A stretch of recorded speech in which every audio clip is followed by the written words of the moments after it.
الحمد لله رب العالمين الصلاة والسلام عليك يا رسول الله الصلاة والسلام عليك يا حبيب الله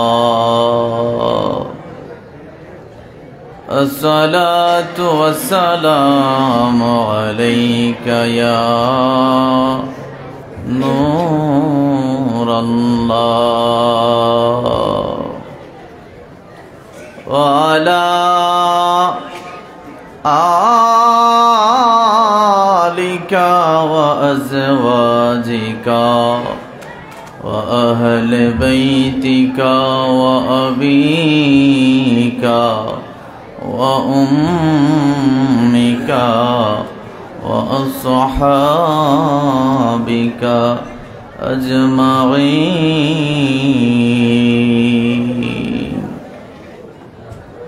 قال الله تعالى في القرآن المجيد والفرقان الحميد: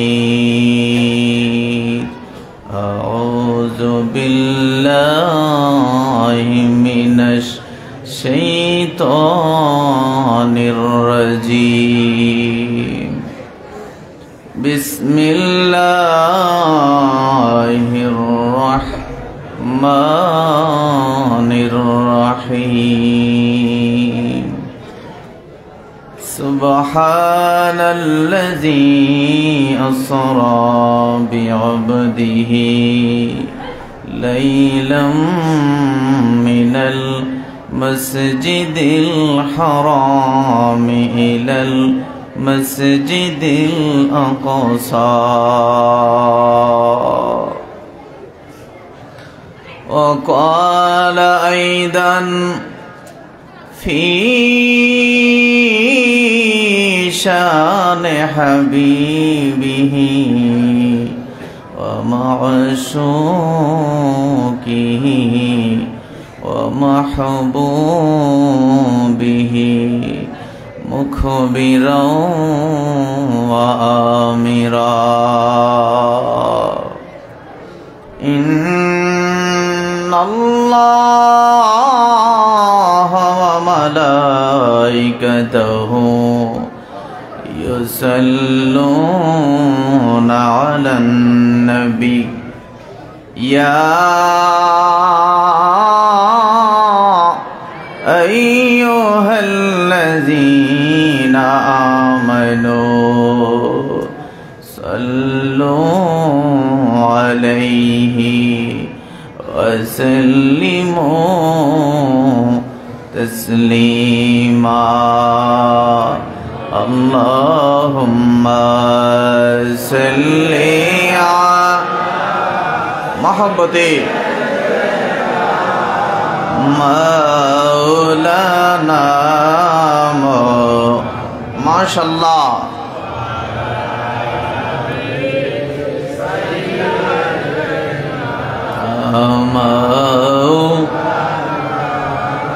जोरे जोरे अल्लाहुम्मा सल्ली मरहबा मौलाना मुहम्मद वाला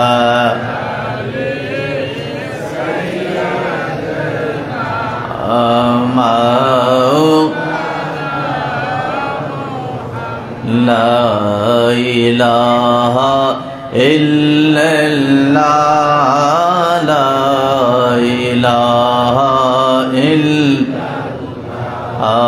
لا إله إلا الله لا إله إلا حسبي ربي جل الله ما في قلبي غير الله।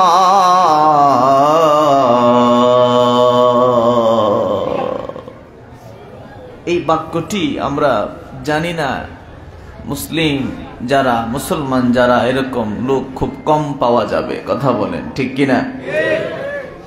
কিন্তু এই বাক্যের মধ্যে আছে কি, কি বলা হয়েছে, তার মর্মার্থ কি, অর্থ কি, রহস্য কি? হাসবি রব্বি জাল্লাল্লাহ।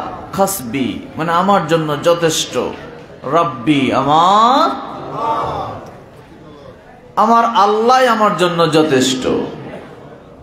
মাফি কোনো কিছুই নাই, কলবি এই হৃদয়ে, এই সিনায়, এই ভাবনায়, এই কল্পনায়, এই অন্তরে, মাফি কলবি গায়রুল্লাহ, আল্লাহ ছাড়া আমার সিনায় আর কোনো কিছুই নাই। বলুন সুবহানাল্লাহ।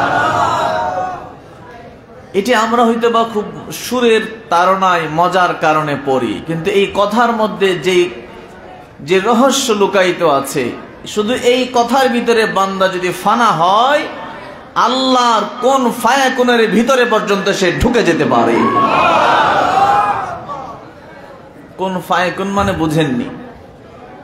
কোন ফায়াকুনের মালিক তো আল্লাহ। আল্লাহ বললেই সে হয়ে যায়, এটি আল্লাহ পাকের সিফত। আল্লাহ বললেই হয়ে যায়। বান্দা যখন তার নিজের ভিতরে, তার হৃদয়ে, তার কল্পনায়, তার ভাবনায়, এমনকি তার রুহের মধ্যে যখন আল্লাহর উপস্থিতি ছাড়া আর কোনো কিছুরই অস্তিত্ব রাখে না, তখন বান্দার মাকাম এমন এক পর্যায়ে চলে যায়, আমার আল্লাহ বলে সমস্ত সৃষ্টি জগৎকে, এই সৃষ্টি জগৎ আমার এই বান্দা আমার হয়ে গেছে, আমি তার হয়ে গেলাম। আমার এই বান্দা যা বলবে সাথে সাথে সেটাই যেন হয়ে যায়। বলুন সুবহানাল্লাহ। তখন বান্দা যা বলে তাই হয়। বান্দা যা বলে তাই হয় কখন? যখন বান্দা নিজের অস্তিত্ব বলতেও আর কিছু বাকি রাখে না, যখন সে পুড়ে যায় আল্লাহর মহব্বতে, যখন সে জলে পড়ে খাঁটি নূরে পরিবর্তন হয়ে যায় আল্লাহ পাকের মহব্বতের আগুনে। বলুন সুবহানাল্লাহ। আর আল্লাহ পাকের এই মহব্বতের আগুন, এই প্রেম কিভাবে হয়? এটা কিভাবে হয় বাবা? এটা হওয়ার জন্য একটি মাত্র ওয়ে, একটি মাত্র পথ, এছাড়া আর কোনো পথই নাই। বলুন সুবহানাল্লাহ। আল্লাহর প্রেমে নিজেকে জ্বালিয়ে দেওয়ার রাস্তা মাত্র একটাই। কোনটা সেটা?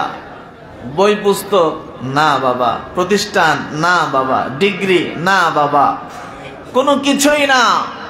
শুধুমাত্র আল্লাহ যার ভিতরে আছে তার মধ্যে ফানা হলেই আল্লাহর মহব্বত অর্জন করা যায়।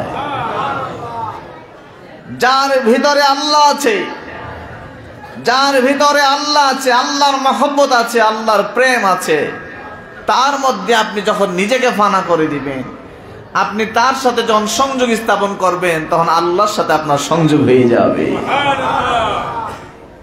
এটা আমার কোনো কথা না বাবা, এটা আমার আবেগী কোনো কথা না। এই কথার সাপোর্টেড কোরআনের আয়াত বহু আছে।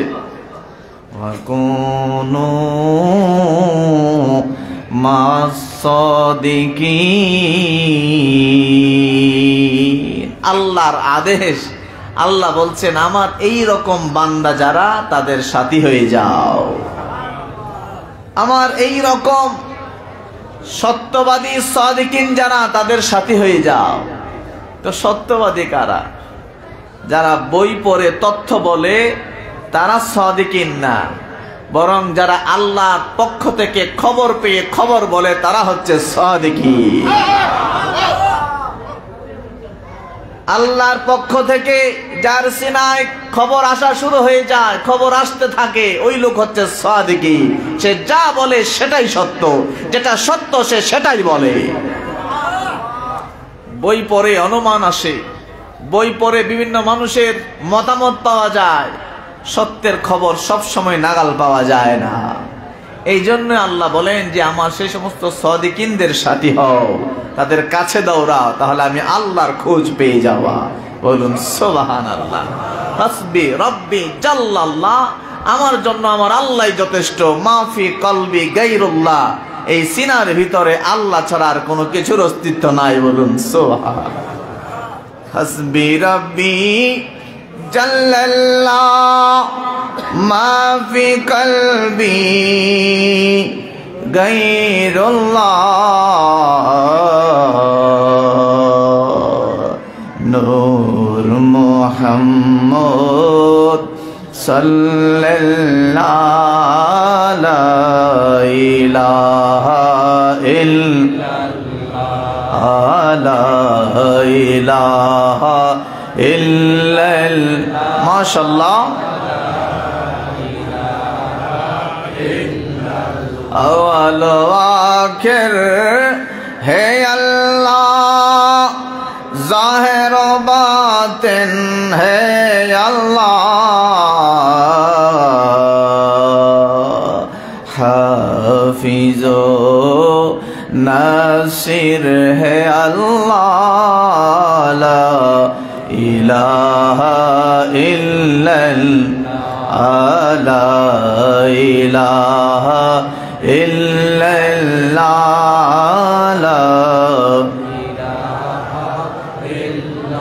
লা ইলাহা ইল্লাল্লাহু মুহাম্মাদুর রাসূলুল্লাহ সাল্লাল্লাহু আলাইহি ওয়াসাল্লাম। মুর্শিদ প্রেমে প্রেম ভক্তি হইল না মোর হবার কালে। চলে তো গেছে, চলে তো গেছে।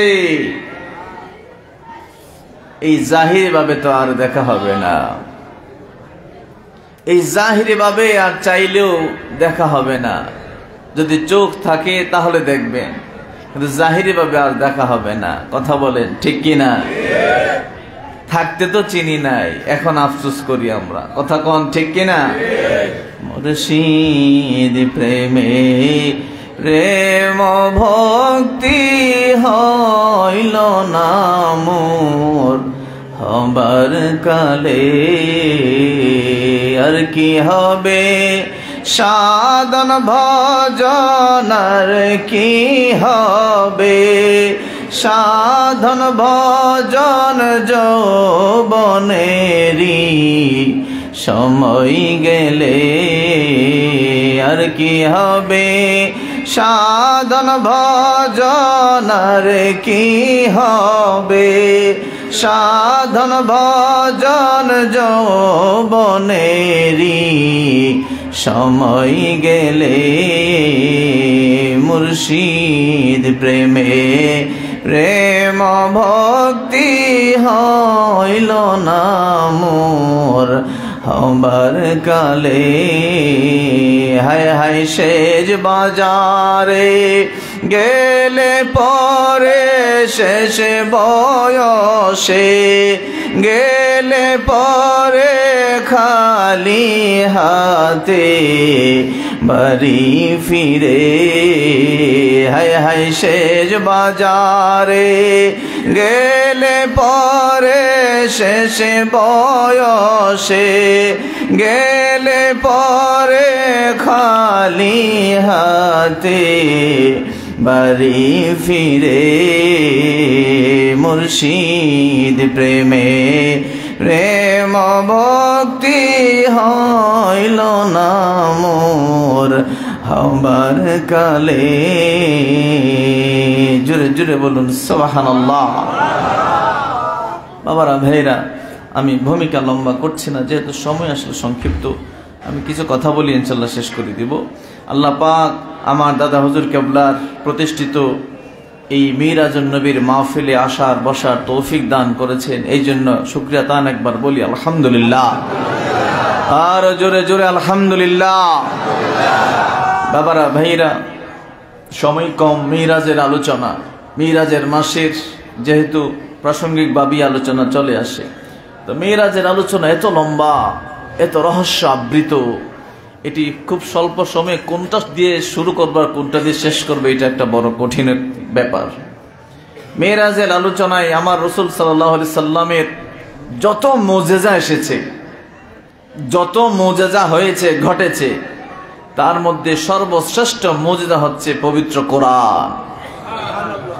সর্বশ্রেষ্ঠ মুজিজা পবিত্র কোরআন। আর শ্রেষ্ঠত্বের দিক থেকে নবীজি সাল্লাল্লাহু আলাইহি সাল্লামের মুজিজার শ্রেষ্ঠত্বের দিক থেকে দ্বিতীয় অবস্থানে হচ্ছে এই পবিত্র মেরাজ। বলেন সুবহান। এই মেরাজ এটা সাধারণ কোনো ঘটনা না, এটা মাকামের কথা, এটা মাহবুবিয়তের কথা, এটা মারিফতের কথা, এটা শ্রেষ্ঠত্বের ব্যাপার, এটা কুরবতের ব্যাপার, এটা মুকাররারের কথা, মুকাররাম হওয়ার সিস্টেম, উম্মতে মুহাম্মদীর জন্য কুল কায়নাতের শ্রেষ্ঠত্বের বহিঃপ্রকাশ। বলুন সুবহানাল্লাহ। সাধারণ কোনো জিনিস না। আমার নবীজি মেরাজে গেছেন, ঊর্ধ্বগমনে গিয়ে আল্লাহর সাথে কথা বলে এসেছেন। বিষয়টা আসলে এরকম না, এটা অনেক বড় বিষয়। 1 লক্ষ মতান্তরে 2,24,000 নবী রাসূলের যেটি ঘটে নাই, মুসা নবী আল্লাহর কাছে খায়েশও করেছিলেন, আল্লাহ যদি একবার দেখতে পারি, যদি একবার দেখা দেন। আল্লাহ বললেন হবে না, হবে না। আল্লাহ একবার বলেন হবে না। আর সেই জায়গায় আমার নবী, আপনার নবীকে আমার আল্লাহ দাওয়াত দিয়েছেন। আগে কাঠ পাঠিয়েছেন, পালকি পাঠিয়েছেন, সাথে লোক দিয়েছেন, সাজসজ্জা করেছেন। আমার নবীজিকে বহর পাঠিয়ে দাওয়াত দিয়ে তারপর আল্লাহর দরবারে আল্লাহ নিয়েছেন। আমরা যখন কোনো বিশিষ্ট ব্যক্তির দাওয়াত দেই, তখন খুব বেশি বিশিষ্ট হইলে তার গাড়ি পর্যন্ত আমরা ঠিক করে দেই। কথা বলেন ঠিক কিনা? তার গাড়ি ঠিক করে দেই, তারে দাওয়াত কার্ড পাঠায়। আরো বেশি বিশিষ্ট হইলে কিছু লোক আগে থেকে রেডি করে তার বাড়িতে পাঠায়। আমার আল্লাহ সবগুলি যত ধরনের ক্রাইটেরিয়া আছে, প্রোটোকল আছে, সবগুলি মেনটেন করেছেন। লোক পাঠিয়েছেন জিবরাইল, জিবরাইলের সাথে, জিবরাইল একা নয়, মিকাইলকেও সাথে পাঠিয়েছিলেন, সাথে 70,000 ফেরেশতা। একটা গাড়িও পাঠিয়েছেন, গাড়িটার নাম হচ্ছে বোরাক। দাওয়াত কার্ডও পাঠিয়েছেন। দাওয়াত কার্ড কোনটা জানেন? সুবহানাল্লাযী আসরা বিআবদিহি, তিনি সেই মহান সত্তা যিনি তার হাবিবকে মেরাজ করিয়েছেন। এটা সার্টিফিকেট, এটাই তো দাওয়াত কার্ড, আল্লাহ পক্ষীয় দাওয়াত কার্ড। আল্লাহ লোক পাঠাইলেন, পালকি পাঠাইলেন, দাওয়াত কার্ড পাঠাইলেন, গোটা আসমান সুসজ্জিত করে দিলেন। বলুন সুবহান। জিবরাইল ডাকে বারে বার, খুলে দাও আসমানের দ্বার, এসেছে নবীদের সরদার, করিতে মৌলার দিদার। কথা বলেন ঠিক কিনা? আমার নবীজি যখন প্রথম আসমানে গেলেন, দরজা বন্ধ। ভিতরের ফেরেশতা বলে, দরজার গেটের ফেরেশতা বলে, কে তুমি? জিবরাইল বলে, আমি। সাথে কে? সাথে আল্লাহর মাহবুব নবী মুহাম্মদুর রাসূলুল্লাহ। সাথে সাথে দরজা খুলে দিল, সাথে সাথে দরজা খুলে দিল। দরজা খুলে দিয়ে ওই প্রথম আসমানের ফেরেশতা আমার নবীজিকে সালাম দেই, আসসালাতু আসসালামু আলাইকা ইয়া রাসূলুল্লাহ। আমার নবীজি বেদ করে আসমানে গেলেন। দ্বিতীয় আসমানে গিয়ে আবার দ্বিতীয় আসমানের ফেরেশতা, দরজার ফেরেশতা বলে, কে? জিবরাইল যখন টোকা দিল, বলে কে? বলে, আমি জিবরাইল। সাথে কে? সাথে আল্লাহর সৃষ্টি জগতের শ্রেষ্ঠ নবী ইমামুল মুরসালিন নবী মুহাম্মদুর রাসূলুল্লাহ। সাথে সাথে দরজা খুলে দিল। দরজা খুলে দিয়ে দ্বিতীয় আসমানের ফেরেশতা আমার নবীজিকে সালাম দিয়ে বলে, মারহাবা ইয়া রাসূলুল্লাহ, মারহাবা মারহাবা ইয়া হাবিবাল্লাহ, মারহাবা। ভালো লাগেনি আপনাদের বাবা? মারহাবা ইয়া রাসূলুল্লাহ, মারহাবা মারহাবা ইয়া হাবিবাল্লাহ, মারহাবা। স্বাগতম স্বাগতম আই হাবিবাল্লাহ, আমরা তো আপনার জন্য ওয়েট করতেছি। আমরা তো আজকে একদিন নয়, 2 দিন নয়, 1000 বছর লাখ বছর যাবত আপনি হাবিবের আসার জন্যই তো আমরা অপেক্ষা করতেছি। বলুন সুবহান। কারণ দুনিয়ার কেউ এইরকম ভাবে এসে তো শান শৌকতে আসমানের দরজা খোলে না, আসমানের দরজা খোলে না। আপনি প্রথম, যিনি আপনার জন্য শান শৌকতে গোটা সৃষ্টি জগৎ আমার আল্লাহ সাজিয়েছেন, ফেরেশতা নিযুক্ত করেছেন মারহাবা দেওয়ার জন্য, স্লোগান দেওয়ার জন্য, আহলান সাহলান দেওয়ার জন্য। সেরা ফেরেশতাকে আপনার বাড়িতে পাঠিয়েছেন, গোটা 7 আসমান সাজিয়েছেন, আল্লাহর আরশ সাজিয়েছেন, লৌহ কলম সাজিয়েছেন, সিদরাতুল মুনতাহা সাজিয়েছেন। আল্লাহর লামকানে অপেক্ষারত আমার আল্লাহ আপনি হাবিবের দিদারে। বলুন সুবহানাল্লাহ। বলে হুজুর এটা বললেন, এটা কোথায় আছে? এটা কোরআনে আছে। আমার আল্লাহ বলেন, সুম্মা দানা ফাতাদাল্লা ফাকানা কাবা কাউসাইনি আও আদনা। আল্লাহ আপনার সাথে যখন আপনার হাবিবের দিদার হলো, কেমন ছিল সে রূপ? ইয়া রাসূলুল্লাহ, আপনার সাথে যখন আপনার রবের দিদার হলো, কেমন ছিল সে রূপ? আমরা একটু জানতে চাই। কথা কোন জানতে চাই কি চাই না? আল্লাহ বলেন, তোমরা জানতে চাইবা, খায়েশ তোমাদের থাকবে, সেটা তো আমি জানি। এই জন্য আমি আল্লাহ আগে থেকেই সেটা বর্ণনা দিয়ে রেখেছি। আল্লাহ আপনার হাবিবের সাথে যে আপনার দেখা হইল, এটা রূপ কেমন ছিল, স্বরূপ কেমন ছিল? আমার আল্লাহ বলেন, কোরআন খোলো, দেখো আমি কি বলেছি। আল্লাহ বলেন, সুম্মা দানা, অতঃপর আমি এবং আমার হাবিব একত্রিত কাছাকাছি হয়ে গিয়েছি। দানা মানে কাছাকাছি হওয়া। আল্লাহ বলছেন, অতঃপর দানা, তিনি তার কাছাকাছি হয়ে গেলেন। আল্লাহ তার হাবিবের কাছাকাছি হলেন, হাবিব তার মাহবুবের কাছাকাছি হয়ে গেলেন। আল্লাহ কতটুকু কাছাকাছি? কাছাকাছি হইলেন তো কতটুকু? আল্লাহ বলেন, তার পরের শব্দ দেখো। তার পরের শব্দ কি? ফাতাদাল্লাহ, অতঃপরই নিকটবর্তী হওয়াটা, এই কাছাকাছি হওয়াটা আরো বেশি ঘনিষ্ঠ হইল, আরো প্রতিষ্ঠিত হইল, ইস্তেমবাদ হইল, নিকটবর্তী হইল।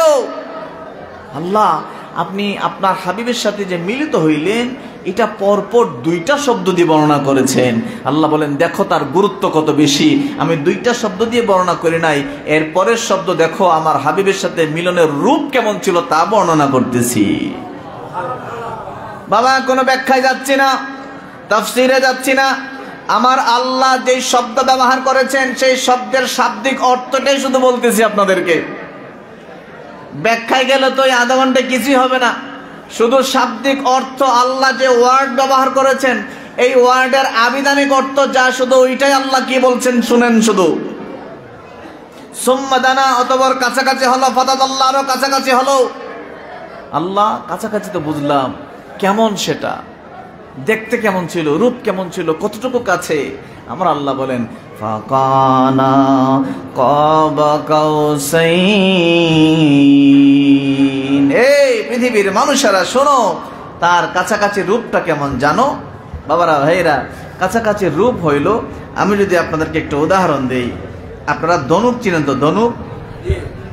ধনুক চিনেননি? তীর ছুঁড়ে যে ধনুক, ধরেন আমি একটা ধনুক বানানোর জন্য টিস্যুটা নিলাম। তো ধনুকটা কিরকম থাকে একটু মনোযোগ দিবেন। ধনুকটা থাকে হচ্ছে এই রকম, ঠিক না? বাঁকা চাঁদের মতো, তাই না? এরকম থাকে না বাবা? এরকম না? তা আল্লাহ ধনুকের উদাহরণ দিচ্ছে, একটু মনোযোগ দিবেন। আল্লাহ ধনুকের উদাহরণ দিচ্ছেন যে দেখো আমি আমার হাবিবের সাথে যে নিকটবর্তী হলাম, কাছাকাছি হলাম, এটা দেখতে কেমন ছিল, এটা রূপ কেমন ছিল শোনাও। কিছু কথা আছে বাবা, সব বলাও যায় না। পড়ছে এক মুশকিলে।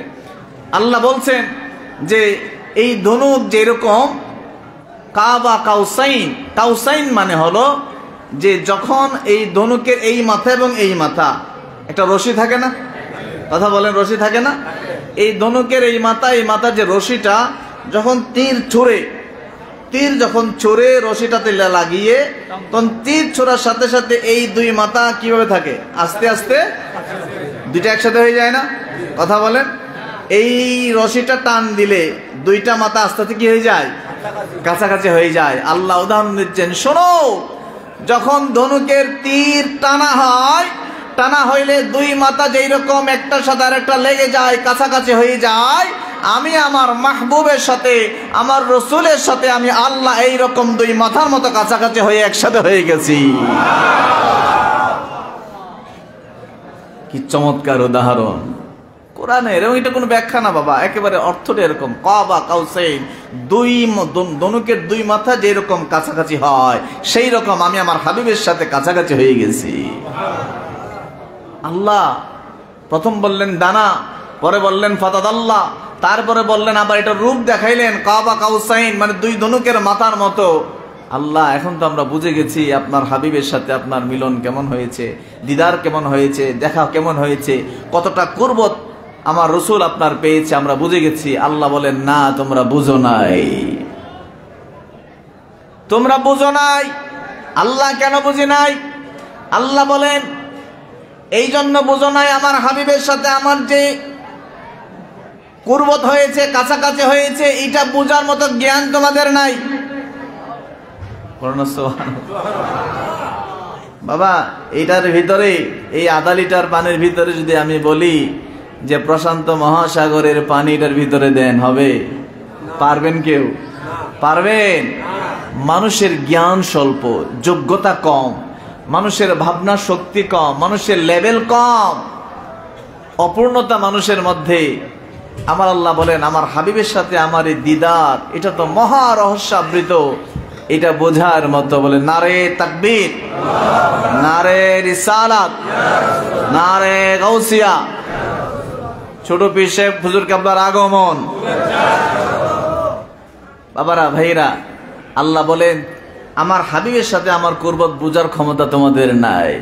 এই যে দানা মানে নিকটবর্তী হলাম, আমি কাউসাইন দিয়ে, ধনুকের দুই মাথা দিয়ে উদাহরণ দিয়ে তোমাদেরকে বুঝিয়েছি বান্দারা, কিন্তু তারপরেও তোমরা আসল হাকিকত বুঝবা না। আমি একটা শব্দ বুঝিয়ে দিলাম, বলে দিলাম, সেই শব্দের উপর রিসার্চ করতে থাকো, গবেষণা করতে থাকো। আল্লাহ সে কোন শব্দ? আমরা আল্লাহ সর্বশেষ যে শব্দটা ব্যবহার করেছেন, ফাকানা কাবা কাউসাইনি আও আদনা। আল্লাহ বলেন শোনো, আও আদনা, আদনা মানে হচ্ছে ওই দানা থেকে আদনা, শব্দ একই কিন্তু রূপ ভিন্ন। একটা শব্দ, এটার মূল শব্দ একরকম, ওই দানা থেকে আদনা মানে কাছাকাছি হওয়া। আল্লাহ প্রথম তো একবার শুনেছি বলেছেন, পরে আবার এই শব্দের ভিন্ন রূপ কেন বললেন? আল্লাহ বলেন শোনো, দেখো শব্দ একটা হইলেও তার রূপটা কেন ভিন্ন দেখেছি, তার অর্থ দেখো কি। বাবা আমার আল্লাহ, আমি সহজে বোঝানোর চেষ্টা করছি। যেই শব্দটা এখানে ব্যবহার করেছেন, এটার গ্রামাটিক্যাল মিনিং হচ্ছে ইংরেজিতে, যারা ইংরেজিতে পড়াশোনা আছে, আপনারা ডিগ্রি পড়াশোনা করেছেন, মানে হচ্ছে সুপারলেটিভ ডিগ্রি। সুপারলেটিভ ডিগ্রি এমন একটা ব্যাপার, যখন কোনো গুণ বর্ণনা করা হয়, এই গুণের সর্বোচ্চ লেভেল বর্ণনা করা হয়। বলুন সুবহানাল্লাহ। উদাহরণ দিলে বুঝবেন। আমরা ইংরেজিতে শিখেছি, আপনারা শিখেছেন গুড, বেটার, বেস্ট, কথা কোন ঠিক কিনা? গুড হচ্ছে সাধারণ ভালো, গুড মানে ভালো, মানে সাধারণ ভালো, এজ ইউজুয়াল, সাধারণ ভালো, নরমাল ভালো। যখন বলা হয় তার চেয়ে তিনি ভালো, তার চেয়ে সে ভালো, কম্পারেটিভ যখন করা হয় একজন থেকে আরেকজন ভালো, মানে একটু বেশি ভালো, তখন আর গুড ব্যবহার হয় না, তখন ওই ভালোর ক্ষেত্রে ব্যবহার হয় বেটার। কথা বলে ঠিক কিনা? বেটার। আমরা বলি না যে এটার থেকে এটা বেটার। বেটার আর গুড কিন্তু মিনি একটাই, কিন্তু এটা একটু আপডেট অর্থ, এটা একটু বেশি বোঝায়, অর্থাৎ বেশি ভালো। একজন থেকে সে আরেকজন আরেকটু বেশি ভালো, তখন আর গুড হয় না, বেটার ব্যবহার হয়। বলুন সুবহানাল্লাহ। বাবারা ভাইরা, এরপরে কি যখন বলা হয় যে অমুক সবার চাইতে ভালো, অমুক সবার চাইতে ভালো, তখন আর বেটারও ব্যবহার হয় না, কারণ সে বেটারের লেভেল থেকে উপরে চলে গেছে। তখন তার ক্ষেত্রে ব্যবহার হয় বেস্ট। বেস্ট মানে সে এখানে যারা আছে সবার চেয়ে ভালো, যারা আছে সবার চেয়ে ভালো, এই ভালো সর্বোচ্চ লেভেলের ভালো।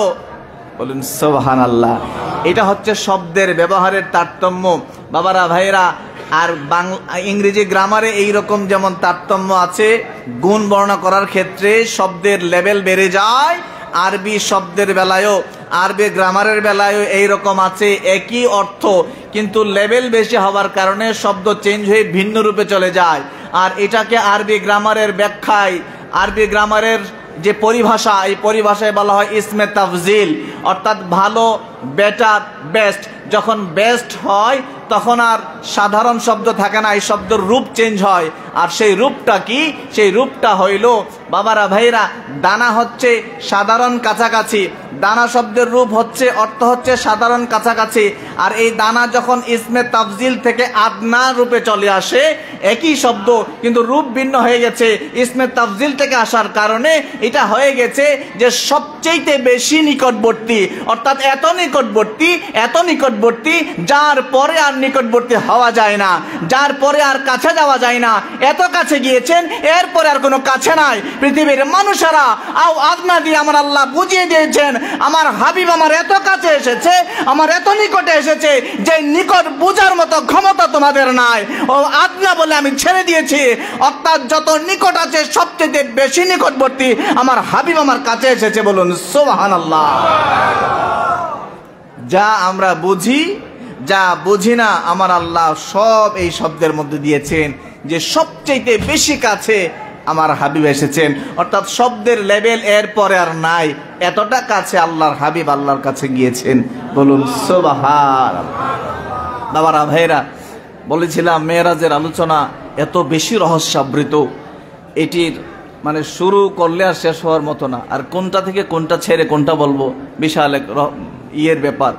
আমার রাসূল সাল্লাল্লাহু আলাইহি সাল্লামের মেরাজ, এটা রিসালাতের শ্রেষ্ঠত্বের ব্যাপার, এটা উম্মতে মুহাম্মদের শ্রেষ্ঠত্বের বিষয়, এটা মাকামে মাহমুদের ব্যাপার, এটা আল্লাহর সাথে রাসূলের কুরবত কত তার নির্দেশনা প্রমাণ করে। এবং সাথে সাথে আরেকটা তথ্য দিয়ে আমি শেষ করছি, উম্মতের যত নিয়ামত আছে, এটা হচ্ছে রুলস। ইলমে ফিকার যেমন রুলস থাকে, শরীয়ত এবং মারিফত বলেন, তরিকত বলেন, উম্মতের যত নিয়ামত আল্লাহর পক্ষ থেকে আসে, সমস্ত নিয়ামত রসুল হয়ে আসে। বলুন সুবহানাল্লাহ। রসুল সাল্লাল্লাহু আলাইহি সাল্লাম ছাড়া কোনো নিয়ামত আল্লাহর পক্ষ থেকে বান্দার কাছে বলেন বা ওই আমার নবীজির উম্মতের কাছে আসে না। উম্মতের কাছে যত নিয়ামত আছে সমস্ত নিয়ামত আমার হাবিব হয়ে আসে। বলুন সুবহানাল্লাহ। আমার বাবারা ভাইরা, আল্লাহর সাথে মেরাজের এই কথাটা বলে শেষ করছি। উম্মত বা রাসূল সাল্লাল্লাহু আলাইহি সাল্লামের উম্মত আল্লাহর সাথে দিদার হবে, আল্লাহর মারিফত হবে, আল্লাহর সাথে মোলাকাত হবে, আল্লাহর কুরবত হাসিল করবে। আমার নবীজির উম্মত আরশে আজিম পাড়ি দিয়ে লা মকানেও যেতে পারবে। এই নিয়ামত উম্মতে মুহাম্মদের জন্য খুলে দেওয়ার জন্যই আমার নবীজির মেরাজ সংগঠিত হয়েছিল। হাজার হাজার ব্যাখ্যা আছে, হাজারো দিক আছে, হাজারো রহস্য আছে এই মেরাজের। আমি শুধু একটা বা দুইটা বললাম বাবা। এই উম্মতে মুহাম্মদীর এই কুরবতে ইলাহি, মহব্বতে ইলাহি, মারিফতে ইলাহির দরজা খুলে দিয়েছে এই মেরাজ। মেরাজের মাধ্যমে বলে হুজুর তার ছোট্ট একটা উদাহরণ দেন। আমার নবীজি যখন আল্লাহর কাছে গিয়ে মোলাকাত কুরবতে গেলেন, লা মাকানে আল্লাহর কাছে গিয়ে দিদারে হলেন, সর্বপ্রথম যে শব্দ শুনেছিলেন, কথা শুনেছিলেন আল্লাহর পক্ষ থেকে, সেই শব্দ শুনেছিলেন সিদ্দিকে আকবর, আমার নবীজির সারা জীবনের সাথী সিদ্দিকে আকবরের কণ্ঠে। অনেক রহস্য আছে বাবা। সিদ্দিকে আকবরের কণ্ঠে আমার নবীজি আল্লাহর শব্দ শুনেছিলেন প্রথম, আল্লাহর দিদারে গিয়ে। এটা এই ঘটনারও অনেক ব্যাখ্যা আছে। প্রথম ব্যাখ্যা এরকম যে আপনার সারা জীবনের সাথী লামাকান, যেখানে কেউ নাই। জিবরাইল নূরের ফেরেশতা আটকে গেছে আরো আগেই, বুরাক আটকে গেছে আরো আগেই, আল্লাহর কুল কায়নাত সব দূরে সরে আমার নবীজি আল্লাহর লামাকানে, যেটা আলমে আমর যেখান থেকে আমর আসে, আদেশ হয়, সিদ্ধান্ত হয়, কোন ফায়াকুন তৈরি সেখান থেকে আসে, আমার নবীজি সেখানে গেলেন। কেউ নাই, সৃষ্টি জগৎ কেউ নাই। আমার আল্লাহ প্রথমে আমার হাবিবকে বলেছেন, হাবিব চিন্তাগ্রস্ত হয়েন না, আমি আছি আপনার সাথে। এই কথাটি এমন একজনের কণ্ঠে আমার আল্লাহ শোনাই দিলেন, যেই কণ্ঠ আমার নবীজি সারা জীবনের সাথী, সারা জীবনের সাথী। 1 নাম্বার পয়েন্ট। 2 নাম্বার পয়েন্ট হলো, সারা জীবনের সাথী যদি কারো হতে পারো, আল্লাহওয়ালার সাথী যদি সারা জীবনের হতে পারো, জমিন পাড়ি দিয়ে, 7 আসমান পাড়ি দিয়ে, আরশে কুরসি পাড়ি দিয়ে, লামাকানে গিয়ে, সিদরাতুল মুনতাহা পাড়ি দিয়ে লামাকানে গেলেও ওই সাথী তোমাকে ভুলে না, ওই সাথীকে সেখানেও খুঁজে পাওয়া যায়। বলুন সুবহানাল্লাহ।